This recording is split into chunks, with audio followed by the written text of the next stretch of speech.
Your step-by-step guide to wastewater treatment.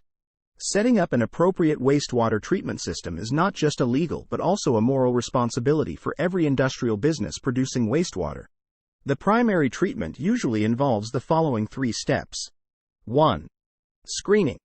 At this step, screening equipment is used to remove any large objects such as plastics, cotton buds, rags, broken bottles, and whatever else is lurking in there. 2. Grit removal.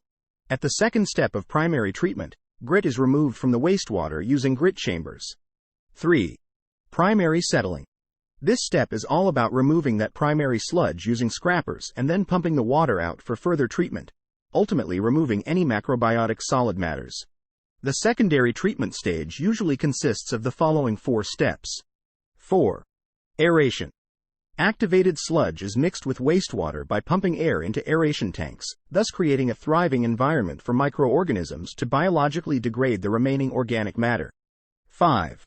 Secondary settling. As the particles from the aeration process settle down, treated wastewater is separated using secondary clarifiers. 6. Disinfection. At this step, the treated wastewater is disinfected using a mixture of chlorine and sodium hypochlorite to eliminate any harmful organisms still remaining. 7.